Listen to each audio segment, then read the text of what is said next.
দেখতে এসেছি এমন একটা উত্তেজনাকর বিপর্যয়ের মুখে সখীপুরের মানুষ যাতে সাহস না হারায়, তারা যাতে ভালোভাবে থাকতে পারে, শুধু এই জন্যে সখীপুরের মানুষকে সালাম জানাতে দেখতে আমি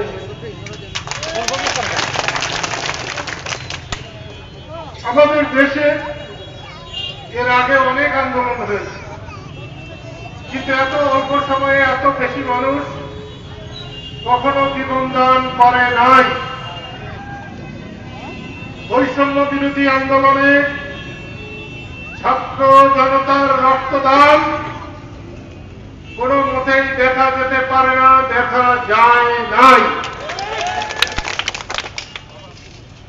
যেমন নিহত হয়েছে, শহীদ হয়েছে, আমি তাদের আত্মার মাগফিরাত কামনা করি।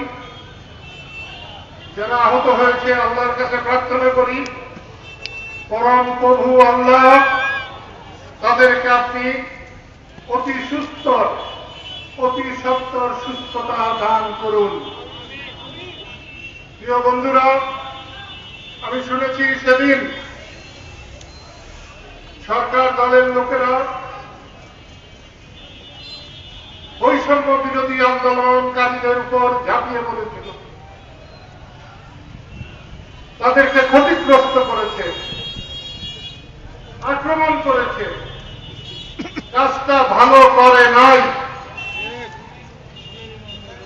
এবং তার ফল গত 5ই আগস্ট বাংলাদেশ দেখেছে, বাংলাদেশের মানুষ দেখেছে।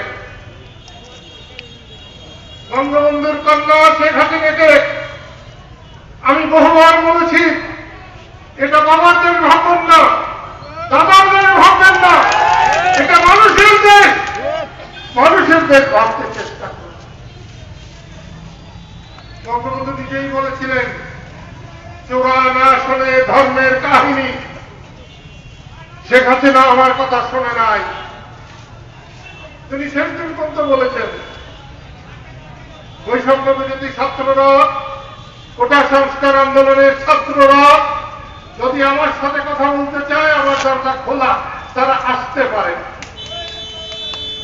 কেন তারা আসতে পারে? তাদেরকে আপনি দাওয়াত করতে পারতেন না, বলতে পারতেন না তোমরা আসো, আমি তোমাদের সঙ্গে কথা বলি, পারলে তোমাদের বাচ্চা তাদেরকে নিয়ে আসো, আমি তাদের সঙ্গে কথা বলবো।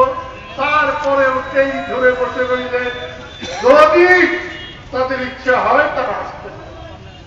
ইচ্ছা হয়েছে আপনাকে ঘাট ধরে বাড়ি করে দিতে। আমার বলতে বুকে লাগে, আমি তার অন্যায়ের সঙ্গে কোনোদিন আমি তার সঙ্গে ছিলাম না, কিন্তু তোমরা দেখো সখীপুরের মানুষ আমার কি কপাল। আজকে 25 বছর কৃষক শ্রমিক জনতা লীগ করেছি, কতবার আমার মিটিং ভাঙছে, কতবার আমার গাড়ি ভাঙছে, আমাকে মিটিং করতে দেয় না। তারপরেও বঙ্গবন্ধুর বাড়িতে গেলে আমাকে আওয়ামী লীগ বলে আমার গাড়ি ভাঙে। আমি এখনো বুঝাতে পারি নাই যে আওয়ামী লীগ আর কাদের এক না।